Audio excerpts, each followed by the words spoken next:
Moving on to keyboard shortcuts in Photoshop. Edit, keyboard shortcuts. Or Shift-Alt-Command, K. Now, in our menu here, this is where you set all of your keyboard shortcuts or your hotkeys for all the different tools, all the different panels, and the different applications. Let's start with the tools. So the tools are everything that's in the toolbox here. So your marquee, your move tool, etc. You can change these and edit them right here. Under shortcut, click on the box here, and you could enter whatever shortcut that you want for the move tool. So say you want B. Now what happens is that Photoshop will warn you if the shortcut is already in use by another tool. Now the tricky part in Photoshop is that most of everything is set with a shortcut. So you have to be very mindful about what you're setting and what you might be overriding that you don't know about. The good thing is that Photoshop will tell you this. So on the bottom it gives you the warning that says B is already in use and will be removed from the brush tool, pencil tool, etc. if accepted. So if you want to accept it, go ahead and hit the accept button. Let's move down to the single row and the single column. Now these aren't even entered. They are under the same pullout from the marquee. So if we go ahead and put M in there, and M in there, and accept that, and I'm going to switch this back to the move tool, and accept that. So if we exit out of here really quick, we see that single row and single column got added in, and those are now accessible through our Shift M. So you can see there's the single and the single row, single column. Going back to our shortcuts, we're going to move on to the panel menus. The workflow for setting up a shortcut is exactly the same way as doing it for the tools. The panel menus is about controlling all of the different panels that we have on the right or wherever you might have them. So the channels, layers, you can see that we will find those in here, channels and the layers, and all the different functions that they do that you could set up with a shortcut.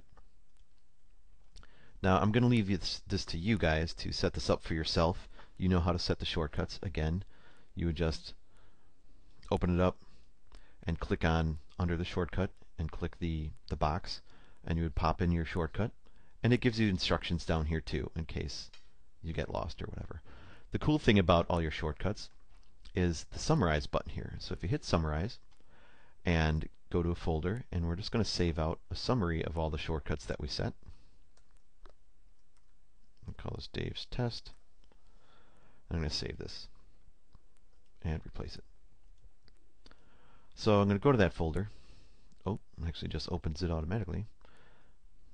What Photoshop does is create this little sheet for you that has all your shortcuts put in it, which is pretty handy if you forget. But let's go back to Photoshop and go back to our hotkeys and go into the application menus. Now again, it's the exact same workflow. You have your summarize button, but here you could control your menu bar. So under the Photoshop here, you've got your preferences, your generals.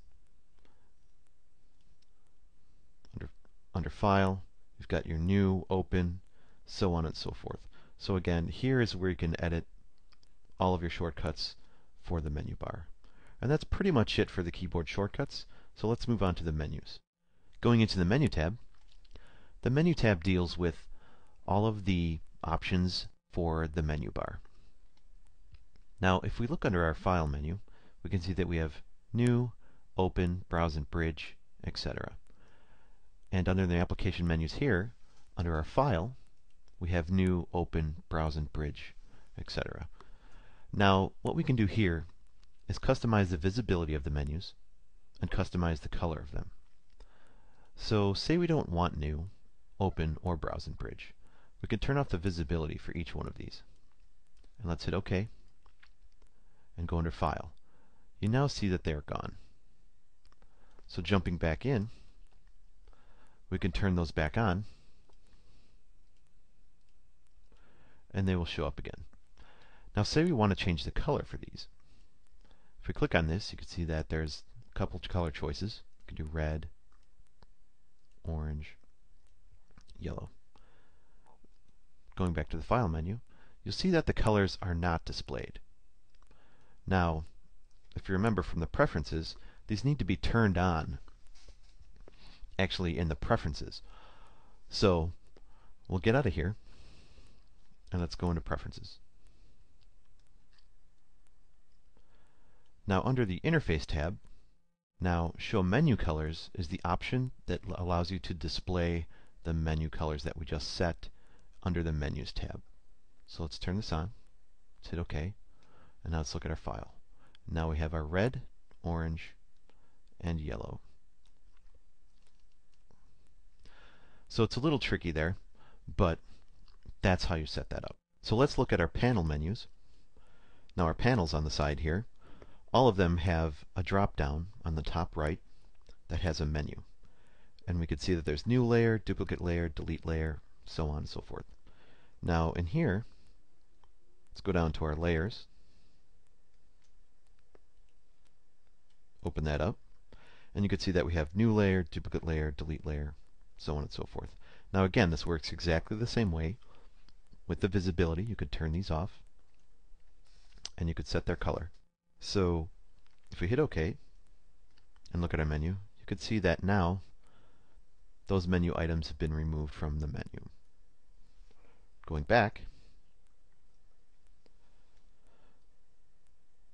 we have to go to Menus, Panel Menus, go back to Layers, which is slightly annoying. Could turn those back on. And then we could set the color, red, orange, yellow. Hit OK. Go to the menu, red, orange, yellow. That's pretty much a quick overview of the keyboard shortcuts and the menus in Photoshop. If you ever have trouble, down at the bottom here, it gives you some tips and some hints. You could figure it out from there. It's pretty straightforward.